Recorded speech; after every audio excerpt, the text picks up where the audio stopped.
back to the Sing Confidently Live Creatively podcast. Estelle here. How are you guys doing today?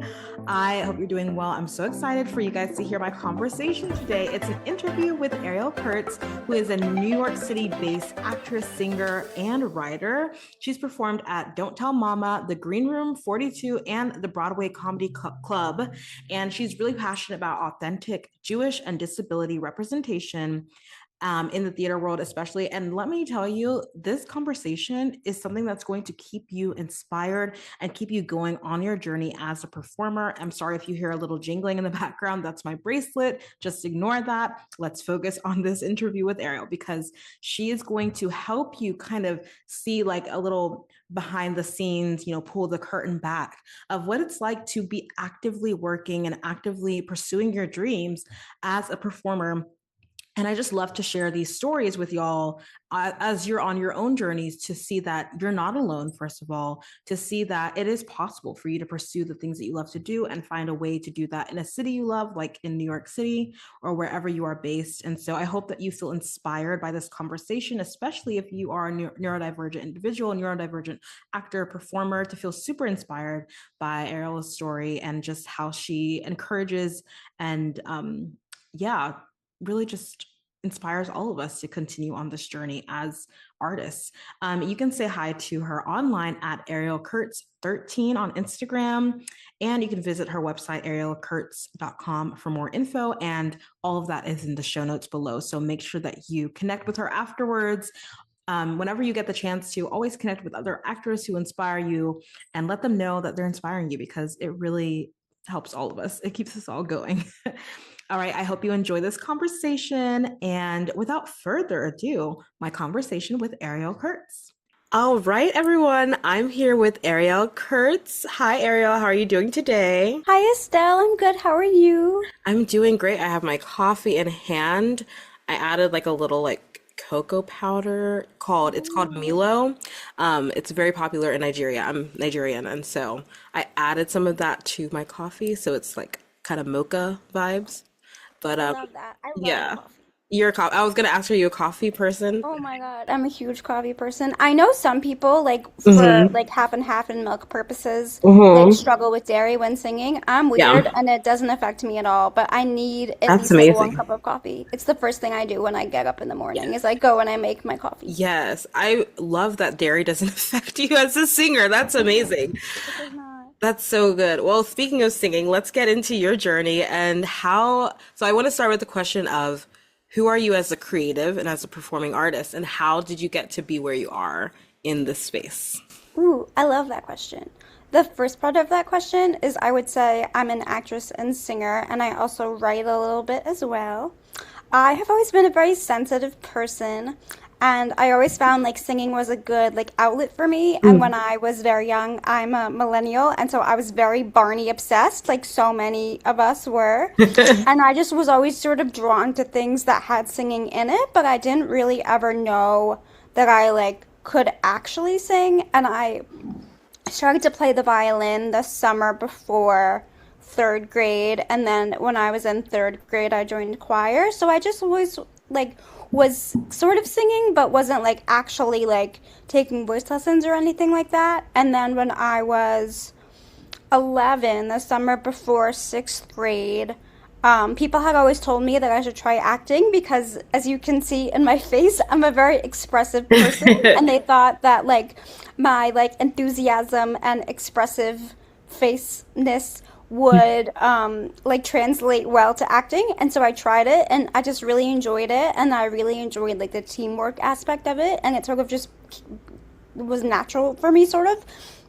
And so then, as a neurodivergent person, I feel like if I like something, I go like all in.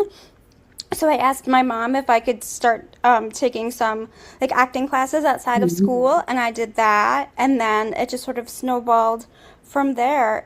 Next year will be my 20th year doing theater, which is sort of crazy to Wow. think about that I started when I was 11 and here I am at 30.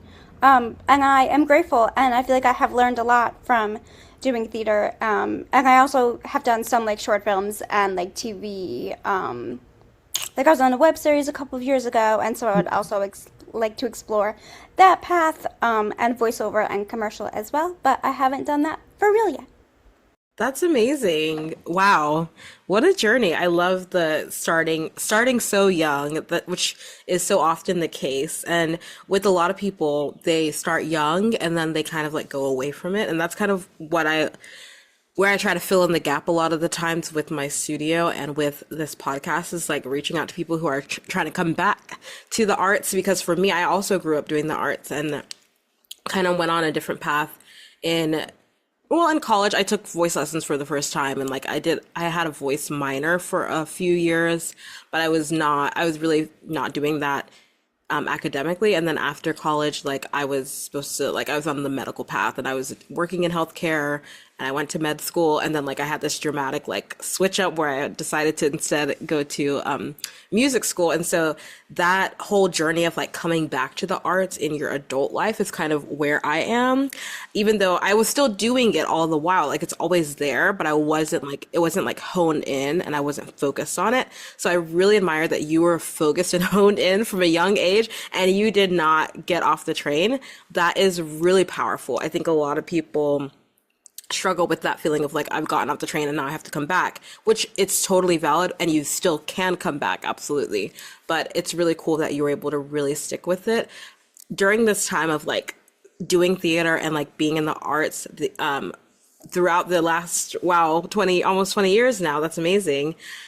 I mean, I'm sure there were, but like, can you tell us about like how you experience those moments of like, I don't know if I can do this, that doubt that comes in, maybe even through rejection from outside, like the rejection that you faced and that opposition, maybe people were like telling you not to do it or whatever. And when you face that rejection or that opposition and even that internal self-doubt, how are you able to move past it? Because people that are listening are like, oh, I'm trying to come back to this, but I literally can't get past the fact that I'm getting rejected every which way and stuff like that. So what would you say to them? Oh my goodness, that's Yeah. so fair. To Hmm. your point about, so this isn't to answer your question, but to Yeah. switch, when you were saying you were a medical student and then Hmm. you became a, I know so many people. I have a childhood friend who like sort of similar, like she Yeah. was a stage manager, oh, she is a stage manager, I suppose, and she was Mm. obsessed with Grey's Anatomy, and she was going to go to school Wow.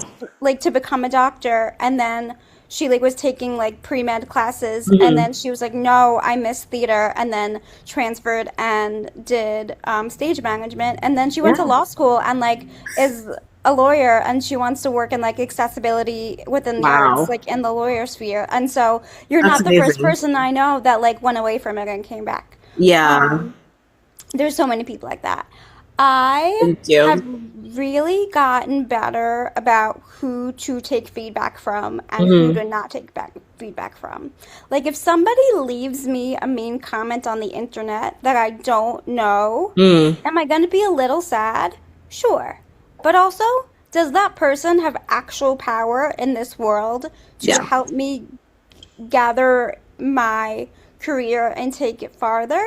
Maybe, maybe not, depending on who the person is.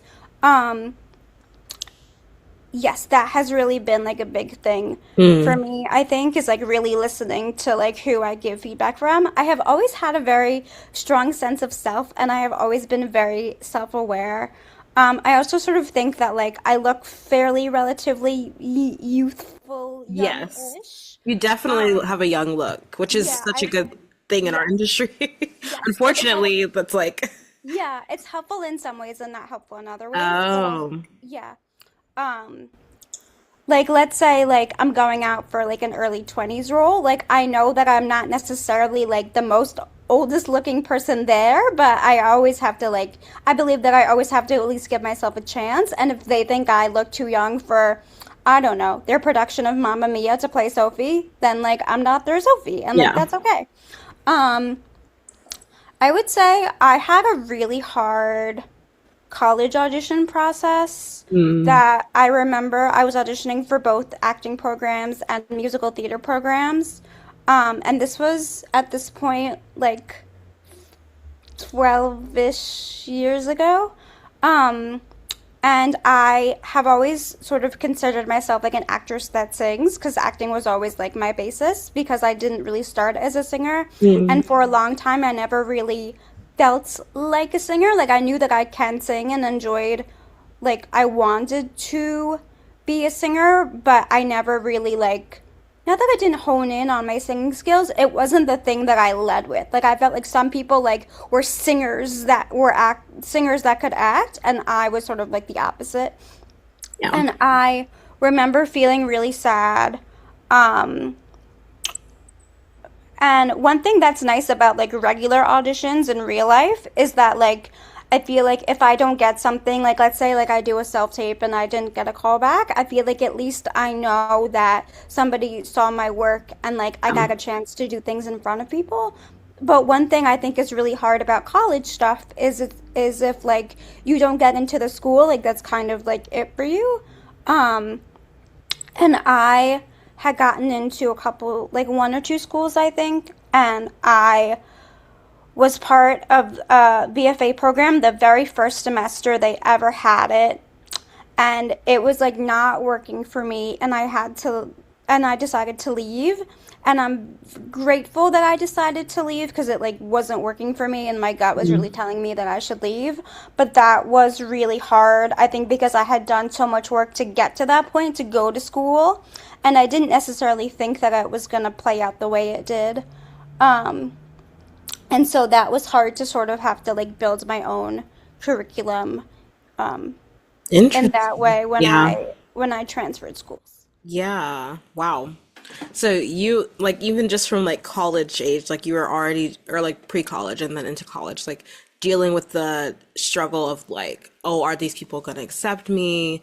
That kind of feeling of like rejection and stuff like opposition, I would say. But I do want to speak to your point about like distinguishing between like who to and not to receive feedback from because in this industry like you're always getting feedback and you're always getting and obviously especially if you put yourself out there online you're always going to get feedback in one way or another or even lack of feedback and that can also be hard too if you don't get any response so it's like but you really have to be so careful about who you listen to and I think that is what I really want to hone in on for listeners is like the autonomy that Ariel shows in being able to say like oh like I'm not going to listen to this I'm going to listen to this like using your autonomy as a singer as an artist as a performer to say like this is what is actually relevant for me and what's going to help me move forward that's really I think it's taking your power back and like really building you and your confidence as well so that's really good I love that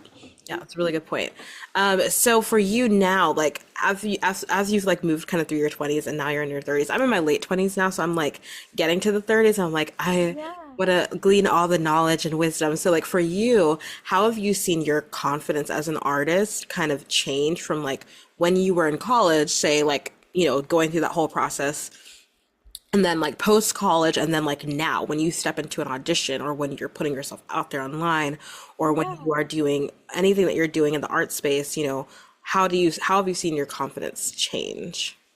Um, I really try to remember that like people are rooting for me and Hmm. that like think about the people that like do call me in for auditions and like connecting with people and sort of like positive feedback.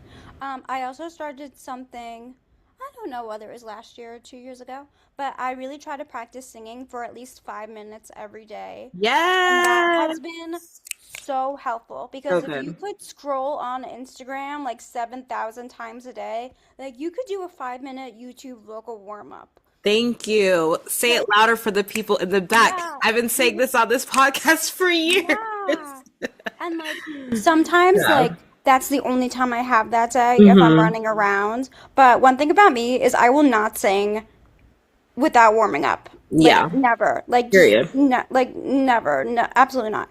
Yeah. Um, do sometimes I wish I had a little bit more time in the day, depending on what's going on, to do a longer warm up, sure. But if I have 5 minutes, if I'm like running between things and have to go and like I don't know babysit or something, and I have 5 minutes, 5 minutes is better than 0 minutes. So that has been really helpful. I have worked a lot with singing specifically on chest voice because um, I sort of for a long time used to mostly sing like soprano, and I had voice teachers in the past tell me that my chest voice didn't exist. But I'm like, that's literally not possible because everyone has a chest voice. Mm. And so I have really worked on like cultivating like that part of my voice over the past couple of years. And something else that I have been working on is like singing the best I can for me and the roles that I want to play. And like because I know we're similar age, I feel like we're sort of coming in age and like the big belty, Yeah. like the Legally Blondes and the Hmm. Wickeds and like the 13 the musicals, like where people were belting like high notes. And like for a long time, for some reason in my brain, I have been like, oh, like I have to sing that way, like that is the only way to sing. But I'm like, girl, that's not true. And also like I'm not an alphaba, like that's not like my voice doesn't sound like that, and like that's okay. And so really trying to work on like singing the best that I can sing for the roles that I'm right for. Mm. And That's that's really something that I've worked powerful. on.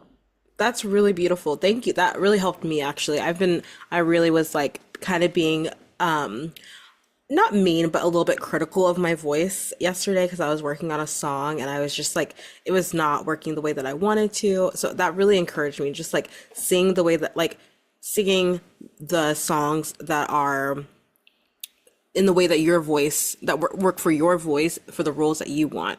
So like if anyone has is also dealing with like being critical of your voice or doubting your voice as well, like that's such good advice. Like focus on what your voice can do and like really developing that, and leaning into your own voice. I love that. Thank you. Okay, so I want to get into your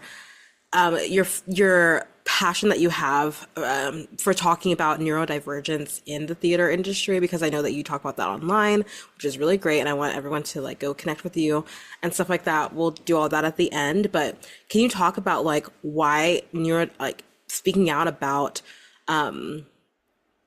neurodivergency in, I want to say, theater, I want to say the entertainment as a whole, because it's Yeah. not only musical theater, only the musical theater space, but yeah, can you talk about that from your perspective? Yes. Yeah. So I have two things to say. What, so neurodivergence for people that maybe don't know or have seen the term online is like a learning-based disability, and then like I also have scoliosis, which is I Mm. would say more of like a physical disability, I guess.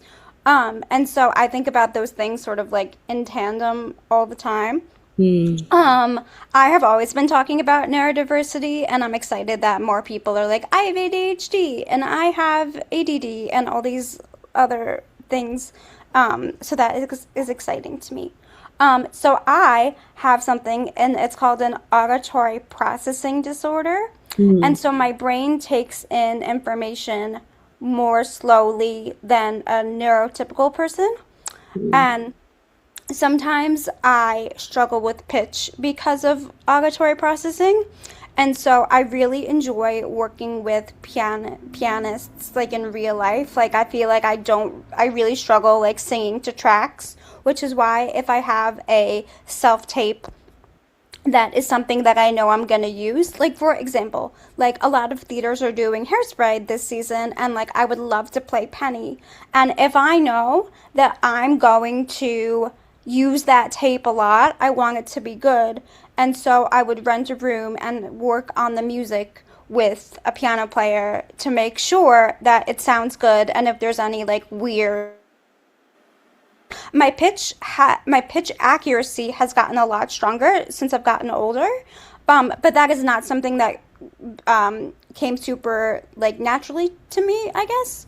But also like I don't have anyone in my like immediate family that like really knew about music and like were Mhm. singers, so that wasn't really of help to me, even though I love my family. I'm grateful for them in other ways. Like they can't look at a piece of sheet music and be like, "Oh, that's an A." So yeah. So and then I think I'm grateful that more uh, like theaters and stuff are looking for authentic disability representation. Yes. And that's wonderful. I see it more in like plays than musicals, Hmm. which I think is interesting.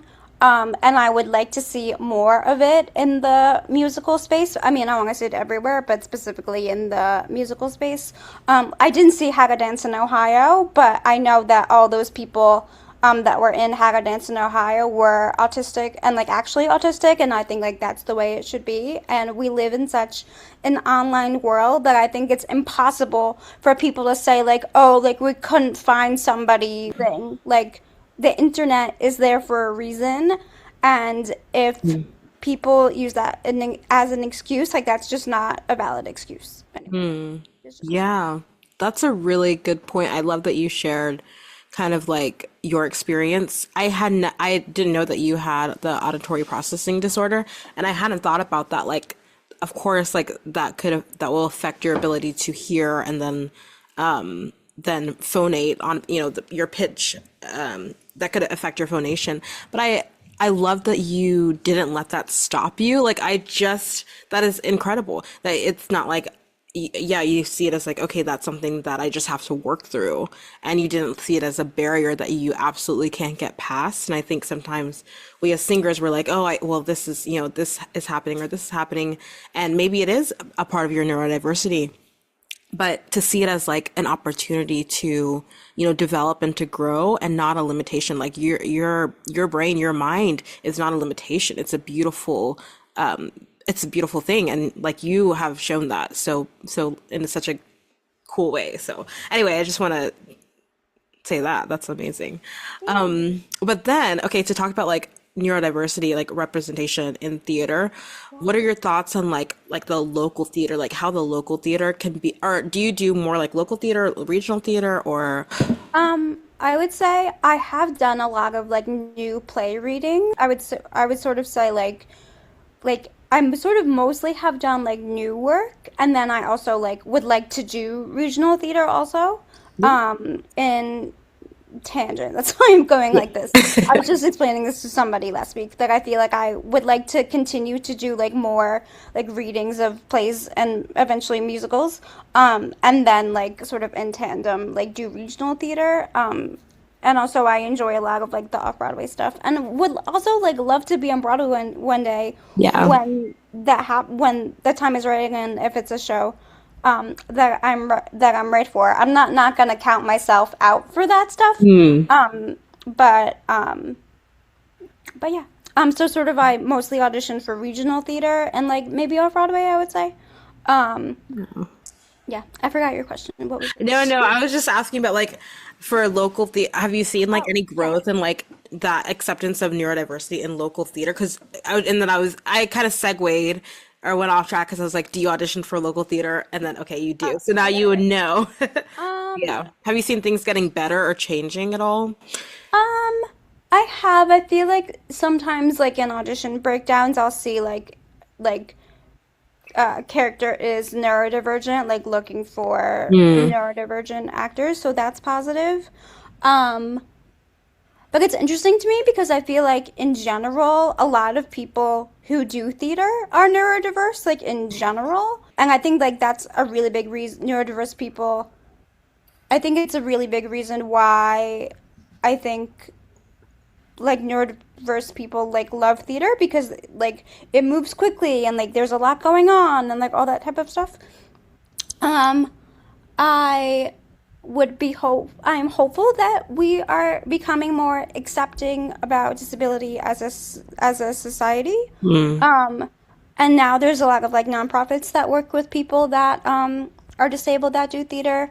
I used to work for an organization. It doesn't exist anymore, but it was called the National Disability Theater, and I used to do their social media. And so I would That's really post cool. on um, their Instagram, Facebook, and Twitter. That has sort of been my like parallel career when while auditioning, and I would feature artists of different disabilities, and I really enjoy doing that because there's so many of out there, and I think like visibility is important.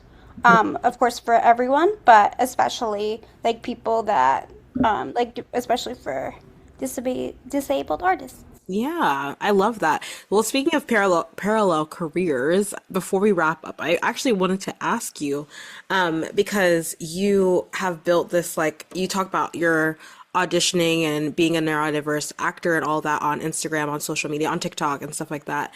And so I wanted to ask, like, how have you been able to, like, because you share your life on, you share your career and stuff like that. How have you been able to balance, like, being in the actor world, like being a creative, and also building an online platform, and also, doing your parallel careers? Like, how's that been for you? And, just for anyone who's listening who might need kind of support and like, how do I do this creative thing and also live my life that I need to live and pay bills and all that? Yes, I have so many things to say about this. One of them is I'm a really, really big believer in multiple streams of income, especially if you live in New York City. Um, that's one thing I'll say. And also, I feel like people don't really teach you about like day jobs sort of in general.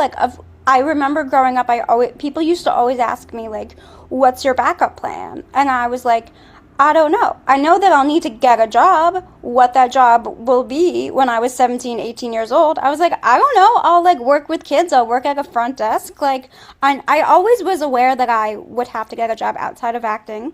So I know that some people also like do juggle like a full-time job and acting.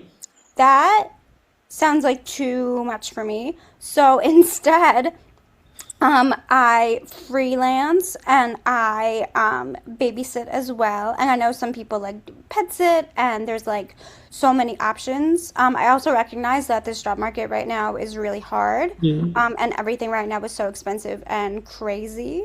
I'm also a really big advocate for remote work if possible. I feel like that makes auditioning, I would say, easiest, I guess, because you can bring your computer and just do things while you wait, and then you go and you sing or you monologue or whatever, and then you continue working. I would say that if that's possible. And I think actors have so many skills that are transferable Yeah. to other jobs. Like, I think working as a virtual assistant is a great thing for actors to do if they have any administrative experience at all. And I wish more people talked about day job stuff because I feel like I have really had so many different day jobs, and I'm someone that I really enjoy doing lots of different things. Like I also do a lot of like freelance website updating for clients. Um, and so I enjoy doing that. I would say the more skills that you have, the more chances you have to make money at them, and that could help you grow your acting career. Yeah. Amazing. It's just so good to hear, like, from someone who's established in their creative life and their creative career, like, what has helped you to live the life that you're able to live and do the things that you're able to do. And so, yeah, so we've talked about like neurodiversity in the arts, we talked about your career path and everything like that, your creative career path.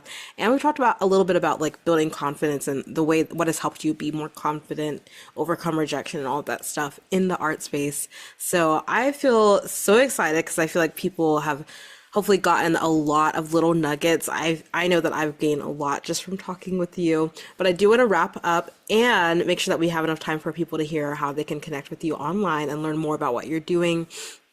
So before we wrap up, so my last question is like the biggest question, and the question I ask everyone who comes on the show, which is for the person listening who's like, okay, I want to go into the art space. I'm ready to come back to being creative as an adult, and I know that I need to choose who I listen to for feedback, and I know that I need to like really focus on becoming singing what works for my voice so that I can feel really confident in my voice and all the things that we discussed. But they're still struggling with, okay, I want to do this thing, and maybe they're neurodiverse and they're on the spectrum, or they have ADHD or some other learning disability, and they're just like, I don't know if I can do this. Like, I genuinely don't know that I can do this, and I don't feel confident in who I am as a singer, as an artist, as a performer. What like last word of advice would you love to just share with that person who's struggling with Wow. that? I also think that like you never know until you try. Also, like, I love sending cold emails and like direct messages to people. It's one of my like most favorite things to do. Like, if it is a project that I think I'm right for. Um, and I have gotten good responses from doing that from people. So I would say do that. Um, for a long time, I was a really big people pleaser, and I think because I'm sort of a uh, sort of niche, sort of, I don't know, like spirit. For a long time, I used to only listen to what I thought people wanted to be of me instead of really what I wanted. And as I've gotten older, I've really started to be like, what is it that I actually want to do? And what do I think I'm right for, regardless maybe of what one person says? And that has been helpful of like really trying to listen to myself. I have a very like strong like self-trust with Mm. myself. Um, and like I might not be that version of, I don't know, like I would love to play Anna in Frozen. I And see that. thank you so much. And somebody gave me a piece of feedback once that was like who we have for Elsa, like you might like read too young. And I'm like, that's kind of fair. Like I kind of get that, but also I feel like if something is really meant for you, like it won't pass you by. But also like that's only like that wasn't an indication of my talent. It was Mm. just like I'm 5'1.5", and depending on who they have next to me, like sometimes that version of that show might not work, and like that's okay. I find people who believe in you and want to help you succeed. And now with Zoom and like online stuff, I feel like there's so much more of wide, um, a wide search for like voice teachers even than like because you don't have to necessarily work with someone that's local to your area. You can have lessons on Zoom. And I believe that there's people that like want to help you um, and do your best work. But also, I think like things take time, and that like for some people like it happens really quickly, and for some people like they start to book really easily out of school and then have a dry spell. For some people, it takes them years and years and years. Like everyone's journey is different.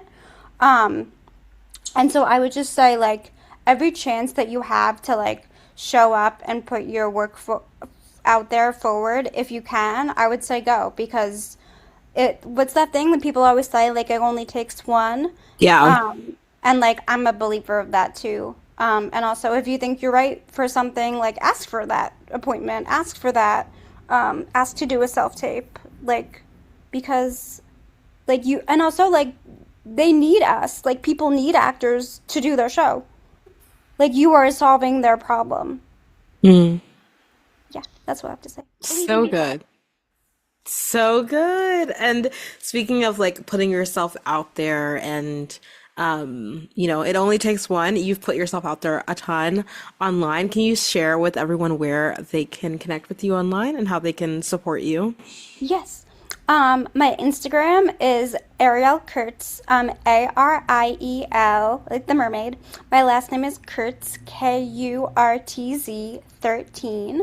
On TikTok, my handle is Ariel K 1224, which is my birthday. I was born on Christmas Eve, which is a very random birthday to have. Cute. And then my website is www.arielkurtz.com. I'm very active on social media. I love connecting with people on social media. I also really enjoy Threads and found that there was a lot of like musical theater people on Threads, which is the same name as my Instagram. I'm very like online, so if people want to say hi to me and connect with me, they can. Um, that's like one of the cool things about I don't know, like living in this digital age is that like you post a video and someone sees it and like sort of magic can happen. Yeah. And that's not how we met, but that's how we kind of further connected. We met in an audition Yeah. in New York, you guys, a couple of years ago. That's crazy. Yeah, that was a couple of years ago now. Yes. And here we are. We got to stay connected through social media. So yeah, you guys go Yes. connect with Ariel, especially if you are a neurodiverse actor, performer, singer. I think that you will really love her content and like love just like connecting with her and DM her, like ask her questions if you have Yes. questions or concerns about being an actor in this industry. And she's doing the work in New York, like actively doing this, and she knows what she's talking about. So definitely go ask her questions if you have any. Can I say one more thing before we wrap? Of course. Yeah, go ahead. Okay. So this is really random, but for the listeners, I thought it was like very serendipitous that we met because there's not a lot of people named Estelle. And my mom's mom, her name was Estelle. And she passed away when I was 3. But my whole life, and everyone was like, "Oh my God, like Ariel, you remind me so much of Estelle." And she was just like a little, like spunky little lady. And there's not a lot of people, like, of course, named Estelle. And so when we met and you said your name was Estelle, I thought about my grandma and how I don't know, I just thought that was like a good sign and like Yeah. spiritual person and like believe in those things. And so I wanted to meet and connect with an Estelle. Yes, I love that. And our names kind of rhyme a little bit too. Yes. And our birthdays are 10 days apart because I'm December 14th. So, Nice. Come on, Sag. My yes. mom is a Sag. Yes, so many connections. Yes. Yeah, so that's what can happen, you guys, when you say hi to people in the audition room. I've told you, make friends at auditions. And that's how we met. And so here we are a couple years later doing a podcast together. Yes. And like I'm pretty friendly. I feel like if Yes. people like see me at Pearl, like I was at Pearl for something yesterday, and like if Hmm. someone wants to say hi to me, like I'll say hi back. Like I'm pretty Yeah. like I don't know, I'm pretty Yeah. like nice and chill. Yes. Yes. Which is the best way to be. Like, be kind to everyone. Yes, that's the other thing I would like to say Hmm. is that like don't talk badly about people in the hallway, don't Hmm. talk badly about people in the elevator. Like I always say if you have something to say, like maybe you can say it like in text form, but like don't like walk down the street and be like, Yeah. "Oh, like this accompanist was whatever," because we like the world is so small. And I feel like I have been like in public situations and I just hear people bash other people Mm. and I'm like, oh my God, like you never know like who else is in here and like who knows that person. Um, Yeah. so that is also like fascinating and a good thing to remember. Yeah. Just be kind. Yes, you All, never as know who often you're in as the you can. elevator with. Absolutely. So don't talk badly about them. Or like don't be Absolutely. rude. So good. We got a lot of good information in here. Okay, this was a good conversation. I hope you guys enjoyed. My coffee is almost done. I hope you guys, if you're listening, you have some coffee that you're able to enjoy this interview, this conversation, and your coffee as well. And thank you so much, Ariel, for being with us. This was really fun. I felt very comfortable with this conversation today. Yay, thanks for having me. Of course. Thank you so much for listening to today's episode and to this show. I'm so in awe of you for being here and showing up for your creative gifts. That takes courage. Don't forget to join the performing arts community on Facebook for support and inspiration as you continue on your journey. If this episode helped or inspired you in any way, please leave a review on Apple Podcasts and share it with someone. It means so much. Thank you again, and don't forget to keep singing, acting, dancing, performing, and living creatively. Talk to you next time.